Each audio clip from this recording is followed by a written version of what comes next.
Hello guys, നമ്മളിന്ന് വടക്കഞ്ചേരിയിലാണ്. അപ്പോൾ ഞാൻ അവിടുത്തെ ഫ്രൂട്ട് കാണിച്ചു തരാം.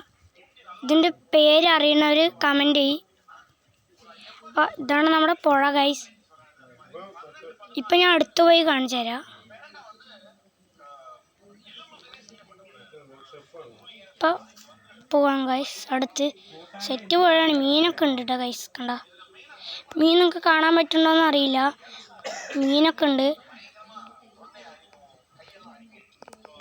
ഇത് ഈ ലൊക്കേഷൻ വടക്കഞ്ചേരിയിലാണ്. അപ്പോൾ ഈ ഫ്രൂട്ടിൻ്റെ പേര് ഞാൻ പറയാം ഗൈസ്. ആരൊക്കെ കമൻറ്റിൽ കറക്റ്റ് ആയിട്ടുണ്ട് നോക്കട്ടെ ഗൈസ്. ആ ഫ്രൂട്ടിൻ്റെ പേരാണ് പാഷൻ ഫ്രൂട്ട്. അപ്പം നമ്മൾ ഇത്തിരുന്നൊരു ഈ പുഴയൊന്ന് നോക്കട്ടെ. നിങ്ങളും അതുപോലെ കണ്ടോ ഗൈസ്. ഇതാണ്ടോ നമ്മുടെ വടക്കഞ്ചേരി പുഴ. അപ്പോൾ ഇന്നത്തെ വീഡിയോ ഇത്രയേ ഉള്ളൂ. Thanks for watching.